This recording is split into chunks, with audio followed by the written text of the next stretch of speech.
네, 제 77문인데요. 믿는 자들이 뗀 떡을 먹고 이 잔을 마시는 것처럼 그리스도께서 그들을 그의 몸과 피로 먹이고 마시게 하겠다는 분명한 약속을 어디서 하셨습니까? 이 언제 어디서, 특별히 어디서라고 묻고 있죠. 그 대답은 성찬을 제정하실 때 이렇게 말씀하셨습니다. 내가 너희에게 전한 것은 주께 받은 것이니 곧 주 예수께서 잡히시던 밤에 떡을 가지사 축사하시고 떼어 이르시되 이것은 너희를 위하는 내 몸이니 이것을 행하여 나를 기념하라 하시고 식후에 또한 그와 같이 잔을 가지시고 이르시되 이 잔은 내 피로 세운 새 언약이니 이것을 행하여 마실 때마다 나를 기념하라 하셨으니 너희가 이 떡을 먹으며 이 잔을 마실 때마다 주의 죽으심을 그가 오실 때까지 전하는 것이니라. 사도 바울도 거듭 이 약속의 말씀을 했습니다. 우리가 축복하는 바 축복의 잔은 그리스도의 피에 참여함이 아니며 우리가 떼는 떡은 그리스도의 몸에 참여함이 아니냐. 떡이 하나요 많은 우리가 한 몸이니 이는 우리가 다 한 떡에 참여함이라 라는 대답으로 이 71번째의 질문에 대해서 대답을 하고 있습니다. 언제 이 약속을 하셨는가, 어디서 하셨는가 하는 문제인데요. 그 부분에 대해서는 먼저 예수 그리스도께서 행하신 것이다. 이미 우리가 살펴봤던 것처럼 이 성만찬뿐만 아니라 세례는 즉 성예전은 예수님께서 제정하신, 예수님께서 만드신 것이다 라고 그렇게 기록하고 있지요. 그래서 성찬도 주의 만찬 혹은 주의 성찬이라고 그렇게 우리가 부릅니다. 언제냐? 잡히시던 밤에 라고 기록되어 있지요. 이 잡히시던 밤에 유월절을 마지막으로 기념하는 바로 그 자리에서, 그러니까 마지막 만찬 자리에서 성찬을 제정하셨습니다. 예수님께서 돌아가시기 전에 제자들을 불러 그들과 이 그리스도와의 연합의 의미, 그리고 또 무엇보다 내가 이제 죽는다라고 하는 이 죽으심을 기념하게 하기 위하여 이 유월절 떡과 잔을 나누셨다라고 그렇게 기록하고 있습니다. 여기서 떡을 가지사라고 표현되어 있는데 이 떡은 기본적으로 유월절 떡이었기 때문에 효소가 들어가지 않은, 누룩이 들어가지 않은 무교병이었습니다. 굉장히 딱딱하기도 하고 납작하기도 한 이러한 것이지만, 그러나 오늘날 우리가 이것을 반드시 지켜서 그때도 무교병이었으니 오늘날도 무교병이어야 한다 이렇게 주장할 수는 없습니다.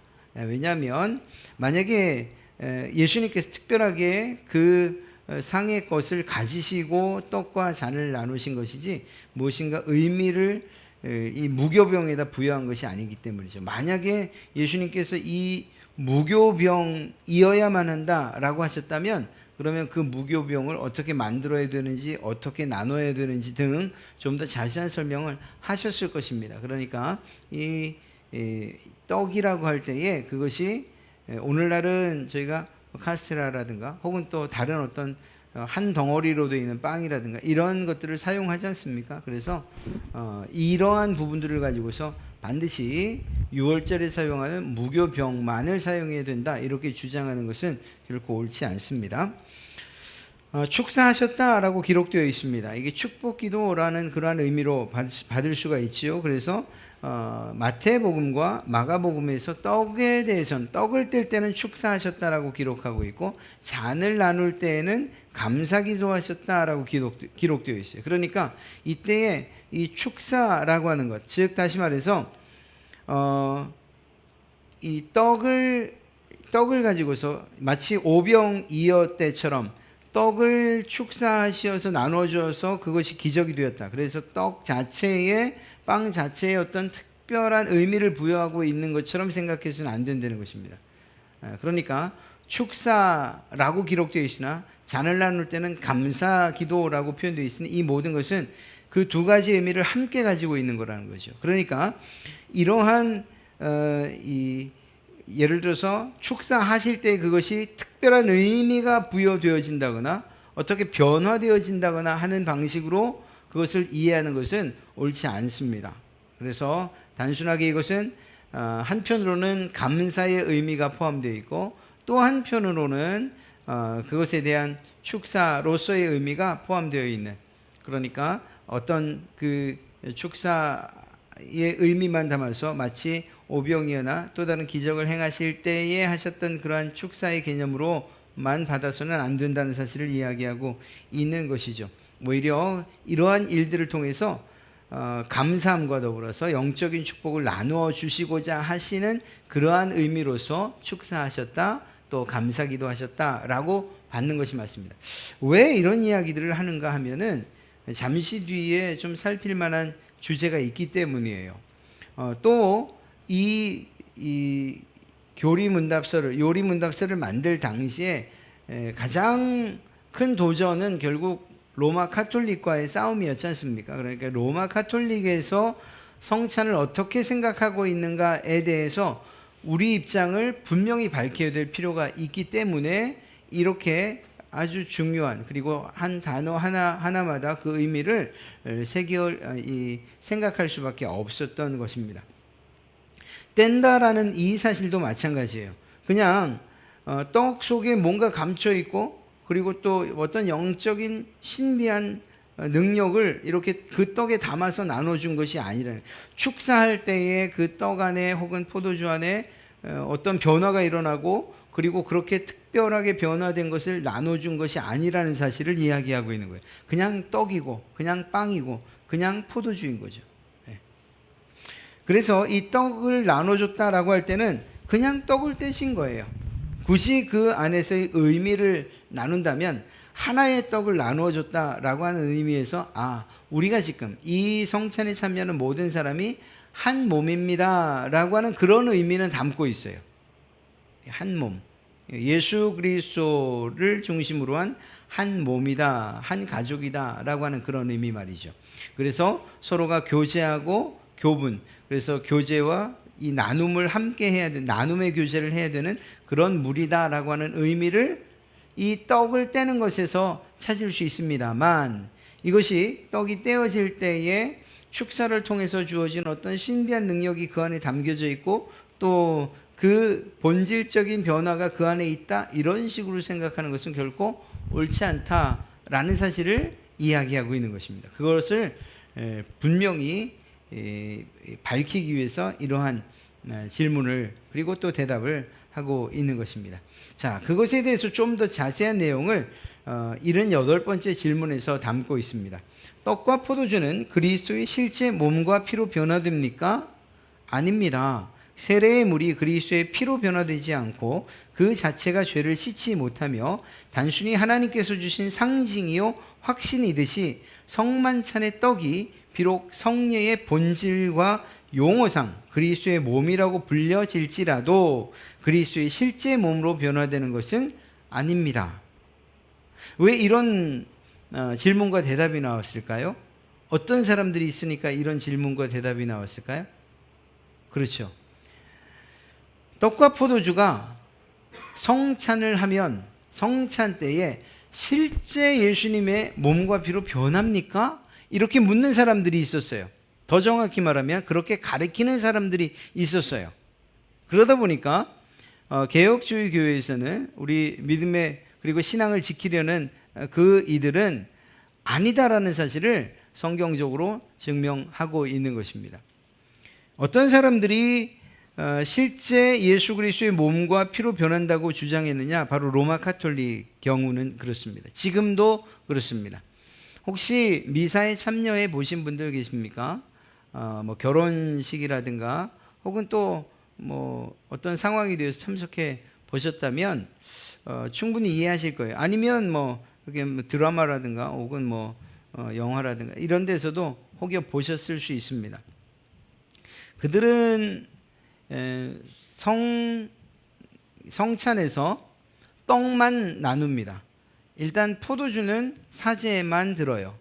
그러니까 저희 같은 경우에는 다 이 분병, 그러니까 병, 떡병자를 써서 분병, 떡을 나누는 일을 하고 난 다음에, 그리고 나서 떡을 드신 분들은 분잔, 포도주 잔을 다 함께 나누지 않습니까? 그러니까 예수 그리스도의 몸을 의미하는 떡과 그리고 피를 의미하는 포도주를 다 함께 나눠요. 그런데 가톨릭은 지금도 분자는 하지 않습니다. 그것은 사제만 하고요. 떡을 나눌 때에도 보통 지금 성공회에서는 손으로 받기도 해요. 손으로 받기도 하는데 일반적으로 가톨릭에서는 마치 어미새가 새끼 그 새의 입에다가 먹이를 이렇게 넣어주는 것처럼 직접 사제가 그 성찬에 참여하는 자들이 입에다가 넣어주기도 해요. 지금은 뭐 손으로 받는지까지는 정확히 모르겠어요. 왜 그러냐? 그리고 그 떡도 이렇게 꽉 완전히 확 누른 거죠. 그래서 딱 동전처럼 이렇게 눌려져 있는 그런 떡이에요. 부스러기가 생기지 않는 이유가 뭘까요? 그 카톨릭에서 주장하는 그러한 이 성찬에 대한 의견 그리고 그 주장은 무엇인가 하면 바로 화채설. 떡의 외양은 그대로 남아있는지 모르지만 그 본질은 실제적으로 바뀌어서 그리스도의 몸으로 바뀌었다. 그리고 그리스도의 피로 바뀌었다. 이렇게 주장을 하는 것입니다. 이게 사실은 저는 잘 이해가 안 돼요. 그러니까 화채, 진짜로 예수 그리스도의 몸으로 바뀌었다고 하면 그 살코기를 말하는 건지 아니면 진짜 피를 말하는 건지. 근데 그렇게 믿기 때문에 사실은 예수 그리스도의 거룩한 피를 어떻게 흘릴 수 있느냐. 실수해서 성도들이 먹다가 혹은 자기들이 받아 잔을 들다가 그리스도의 거룩한 피를 그 한 방울이라도 흘릴 수 없기 때문에 그들은 아예 잔을 나누지 않는 거거든요. 그리고 떡도 부스러기조차도 떨어지지 않게 하기 위해서 그렇게 눌려진 그러한 이 분병, 그 떡을 직접 나누는 거예요. 실수해서 땅에 떨어지지 않게 하기 위해서. 그렇게 하는 이유는 무엇인가 하면 실제 축사를 하고 난 이후에 사제가 축사를 하고 나면 그 순간 실제 예수 그리스도의 몸과 그리스도의 피로 변한다고 주장하고 있기 때문인 거죠. 그건 지금도 마찬가지예요. 그래서 그 떡과 그 포도주의 영적인 의미를 그리고 실제적인 그리스도의 몸과 피로의 변화됨을 강조하고 있어요.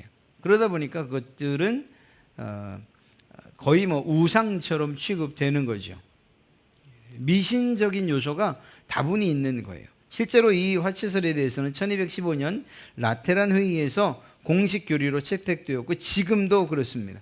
그러니까 그렇게 행하다 보면 지금 내 손에 들려진 이 떡이나 나는 비록 못 마시지만 사제가 마신 그 피에 대한 생각들이 우리와는 사뭇 다른 것을 알 수가 있습니다. 그것이 얼마나 귀하고 또 얼마나 소중한가. 그러다 보니 그 떡과 피 혹은 그 잔 자체에 힘이 있다, 능력이 있다고 그렇게 생각하게 되는 거죠. 실제로 그분들이 지금도 그렇게 생각하는 것처럼.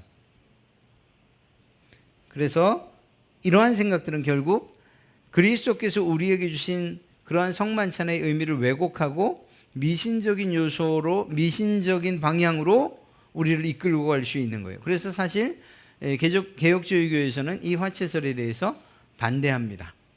그래서 이것은 로마 카톨릭의 주장이다. 이것에 대해서 반대했던 사람들이 루터파예요. 루터파. 그래서 그들은 공제설을 주장합니다. 화채설에 대한 이 채자가 몸채자인데 제가 잘못 썼어요. 이 화채설에 대한 반박으로 주장을 하게 되었고요. 이 성찬에 대한 이해는 다음에 저희가 기회가 되면 다시 한번 좀 상세하게 나눠보도록 하겠습니다. 개혁주의 입장에서 이 찌빙글리 같은 경우에는 기념설 혹은 상징설을 주장합니다. 즉 다시 말해서 제세례파 교인들이나 대다수의 복음주의자들의 주장처럼 이것이 나의 몸이다 라고 하는 예수님의 말씀을 그냥 상징적인 의미로, 그냥 단순히 상징적인 의미로만 받는 거예요. 기념하라고 했으니까 진짜 기념만 하면 되는 거예요. 그냥 그 행사만 하면 되는 거죠. 그러니까 떡은 떡일 뿐이고 포도주는 포도주일 뿐이고 그저 떡은 예수 그리스도를 상징하는 것뿐이다. 이것들을 먹고 마시는 것은 그저 예수 그리스도의 죽으심을 기념하는 것, 성경 그대로 그렇게 이야기를 합니다. 그런데 이것이 틀린 말은 아니지만 단순하게 이것은 상징일 뿐입니다 라고 말하면 그 안에 담겨져 있는 그 성찬을 통해서 예수 그리스도께서 말하시고자 하시는 영적인 의미들을 너무 가볍게 여기는 그러한 경우가 생길 수 있는 거죠. 그래서 성찬에 대한 이 중요한 역할들을 무시하게 되는 그러한 결과를 낳게 되는 거예요. 그래서 실제로 개혁주의 입장에서는 칼빈의 주장처럼 영적 임재설로 우리는 받습니다. 영적 임재설. 기념하는 건 맞아요. 그러나 이 영적 임재설로 우리가 받는 이유가 무엇이냐? 이것이 실제적으로 우리의 영적인 부분에 유익이 되기 때문이죠. 자, 칼빈은 이야기하기를 이 성례전 자체에 대해서 이렇게 말합니다. 우리에 대한 하나님의 은혜를 확인하는 증거가 바로 성례다. 이 성찬을 통해서 하나님께서 나에게 베푸신 은혜가 얼마나 큰지 이렇게 외적으로 내가 확인할 수 있는 것, 그것이 이 성찬에 담겨져 있다. 또 반대로 우리가 하나님에 대해서 하고 있는 이 충성을 이 성찬을 통해서 우리는 확인하고 또 증명해낼 수 있다. 이렇게 말하고 있습니다. 그러면서 칼빈은 말하기를 설교를 들을 때 비로소 보이는 표징들이 무엇인가, 즉 성찬에 담겨져 있는 영적 의미들이 무엇인가를 보게 된다는 거죠. 설교를 들을 때 행하고 있는 세례나 성찬의 의미를 올바로 깨달을 수 있게 된다는 거예요.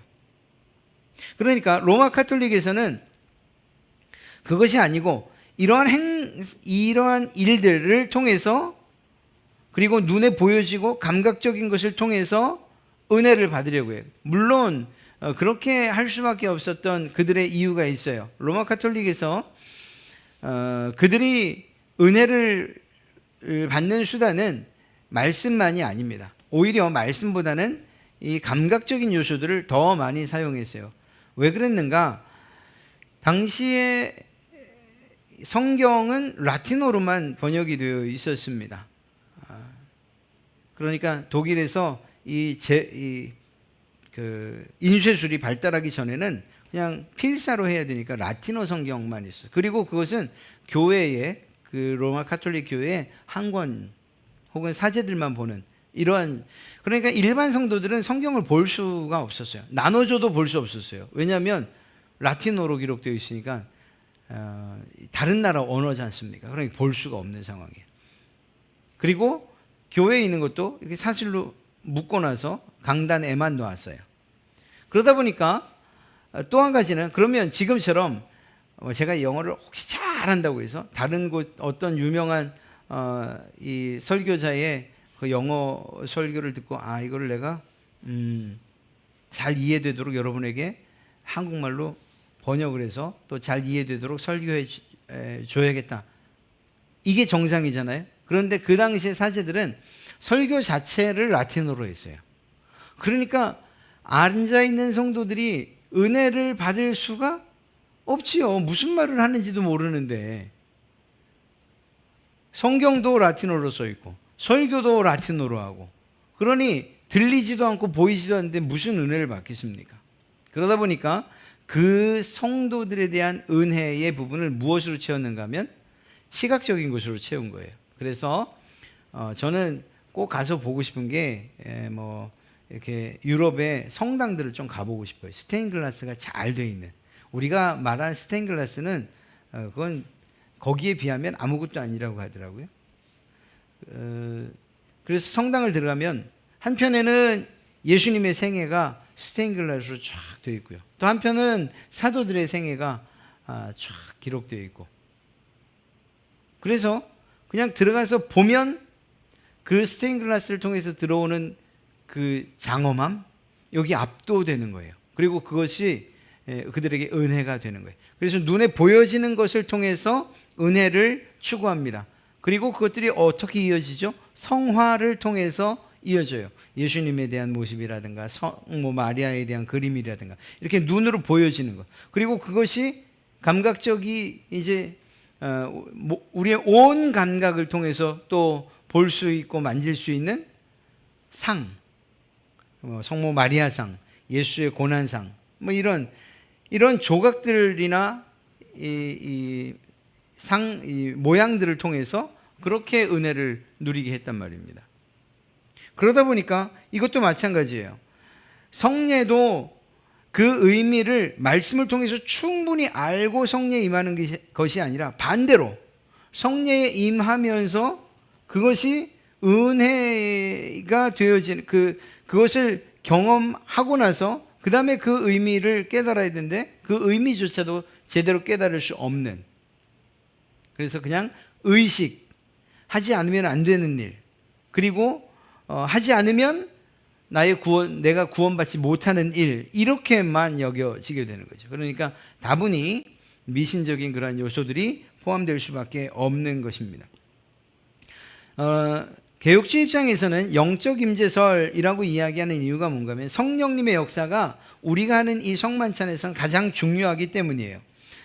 성령의 역사가 없다면 아무리 이 성찬 예식이 거창하게, 그리고 그냥 누가 봐도 정말 보기만 해도 은혜입니다, 그 성찬에 참여만 해도 그냥 가슴이 녹아내립니다, 이렇게 말한다 할지라도 성령님께서 각 사람에게 역사하셔서 이 떡과 그리고 이 포도주를 먹을 때에 성령님께서 역사하시고, 그래서 이 음식이 내 몸에 하나가 되어지고 나의 삶의 원동력, 내 힘의 원천이 되는 것처럼 예수 그리스도가 내 안에 들어와서 내 삶의 원천이 되어주시는구나 라는 이러한 영적인 깨달음이 없다면 그것은 그냥 그냥 예식이 될 수밖에 없고 의식이 될 수밖에 없는 거죠. 그러니까 성령님의 역사를 간절히 구하는 이 일이 가장 먼저 이루어져야 되는 것입니다. 그래서 여러분들이 이제 이후, 지금까지도 그렇게 하셨겠지만 성찬 예식이 임하게 될 때 성령 하나님, 이 예식을 통해서 오늘 들려주신 말씀들이 사실이라는 것 확신 안에 거하며 이 성찬에 임할 수 있게 해주십시오. 그래서 칼빈이 이야기하는 것처럼 이 설교를 통해서 신앙을 가질 때에 비로소 성찬과 세례의 의미를 제대로 이해할 수 있게 되는 것입니다. 이 방향이 역으로 될 수는 없는 거죠. 그러니까 하나님의 말씀이 가장 중요하다는 사실을 이야기하고 있는 것입니다. 그래서 그 말씀에 기초해서, 그 말씀에 비추어서 성례가 무엇을 의미하는지, 그래서 세례가 무엇인지, 또 성찬이 무엇인지를 이렇게 올바로 깨달아 아는 것, 이것이 우선이라는 것이죠.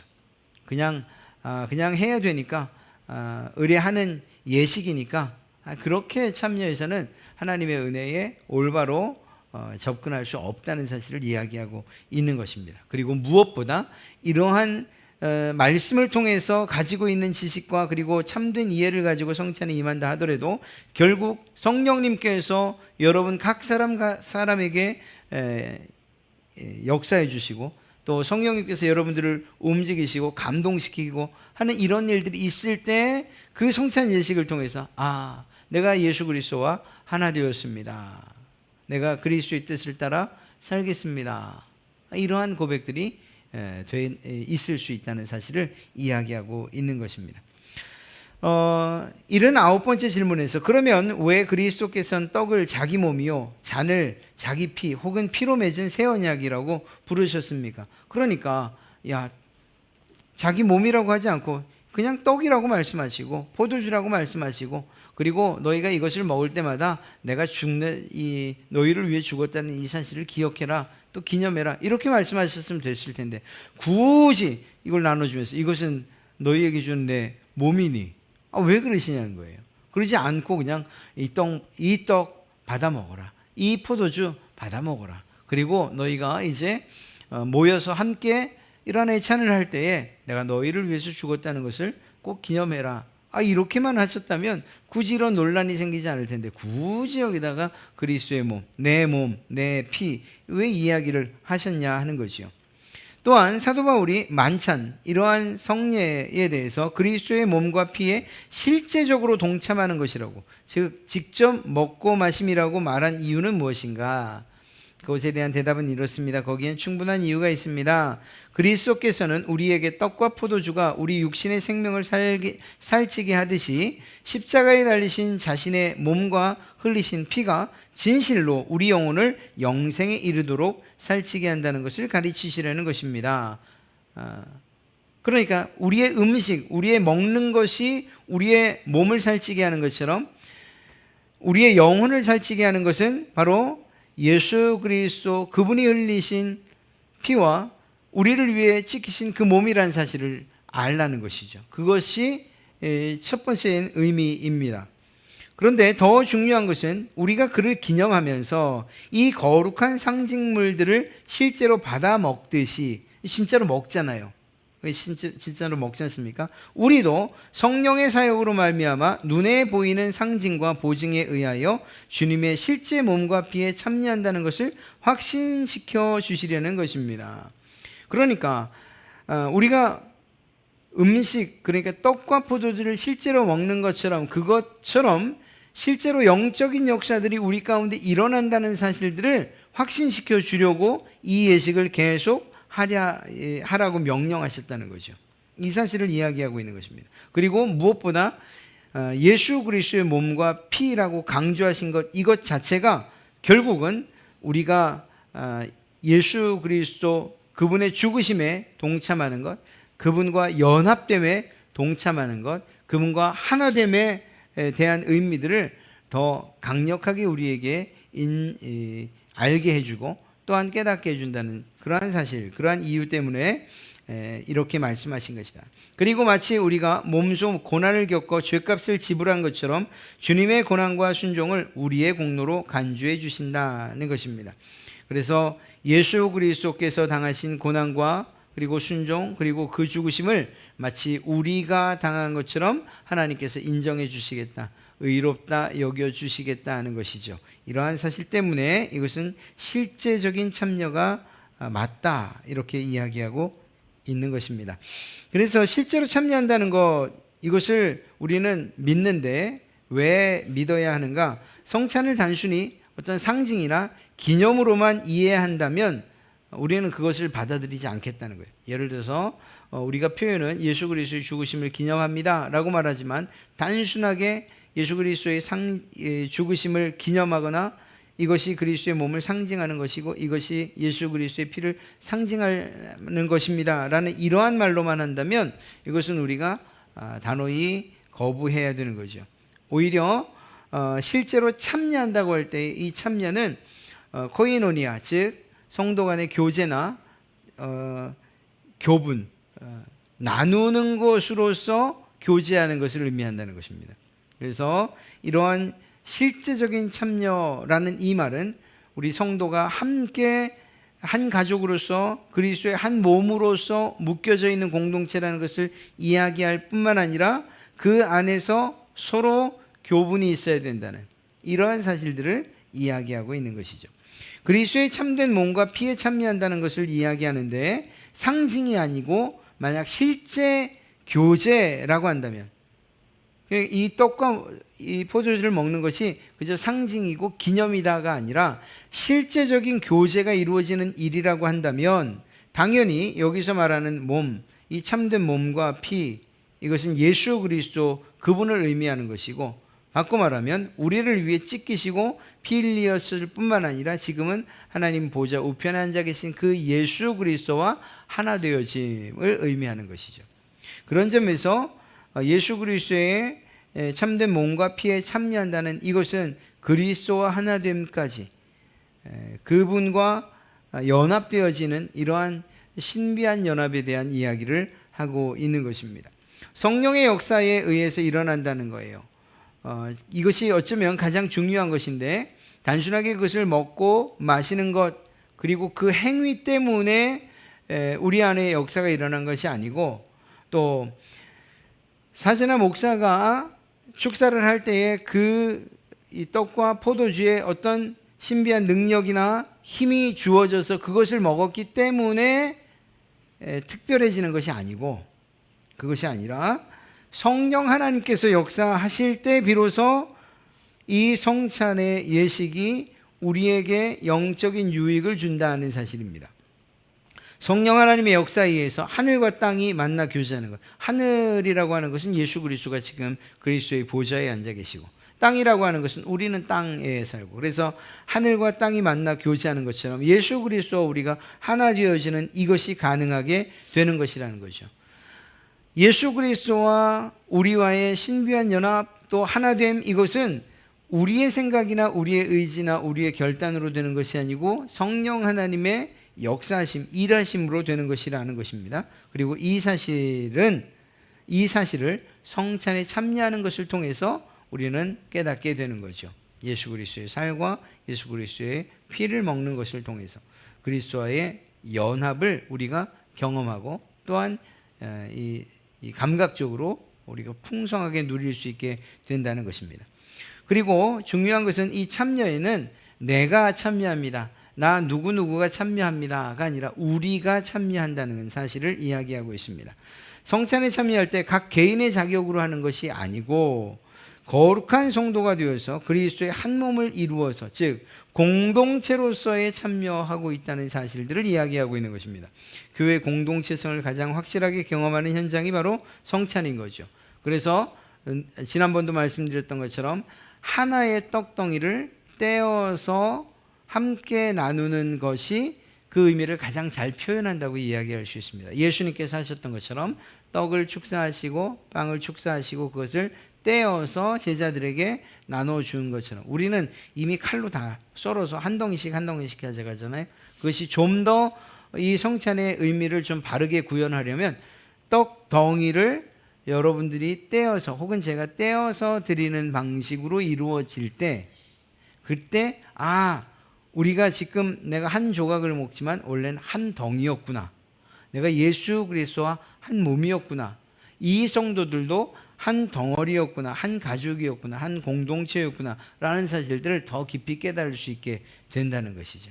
그래서 이 성찬에는 내가 개인적인 자격으로 참여한다기보다는 공동체로서 또 공동체성을 가장 잘 확실하게 경험하게 하는 것이 바로 이 성찬에서 세례는 아니죠. 세례는 각각 개개인에게 일어나는 그러한 일이고 예식이지만 이 성찬은 언제나 공동체성 안에서, 공동체 안에서 이루어지는 이러한 의식이라는 사실을 우리는 알게 됩니다.